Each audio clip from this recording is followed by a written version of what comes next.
નમસ્કાર દર્શક મિત્રો, જન ભારત ન્યૂઝમાં તમારું હાર્દિક સ્વાગત છે। હું છું મંસૂરી શેરબાનુ।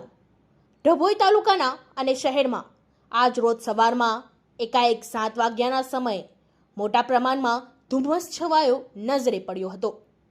ડભોઈ તાલુકા અને શહેરમાં એકાએક વાતાવરણમાં પલટો આવ્યો। વાતાવરણમાં ધુમ્મસ આવતા હિલ સ્ટેશન જેવો માહોલ વહેલી સવારે જોવા મળ્યો હતો। આ તે વાતાવરણમાં ધુમ્મસ વધતા વાહન ચાલકોને ગાડી ચલાવવામાં તકલીફો પડી હતી। ઉનાળામાં શિયાળા જેવો સર્જાયો હતો માહોલ। ડભોઈમાં માહોલ હવામાન વિભાગે માવઠાની કરી છે આગાહી। ગાઢ ધુમ્મસના કારણે નજીકમાં ઊભેલ વ્યક્તિના દેખાવની સ્થિતિ સર્જાતી હતી। વાહન વ્યવહાર પણ ખોરવાયો હતો।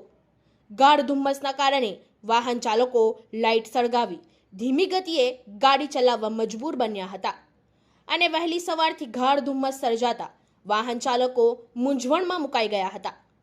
એક તરફ સૂરજ અને એક તરફ ગાઢ ધુમ્મસ દેખાતા અચરજ ગાઢ ધુમ્મસના કારણે નેશનલ હાઈવે ઉપર મોટા વ્હીકલોના ચક્કાજામથી વાહનો થંભી ગયા જોવા મળ્યા હતા।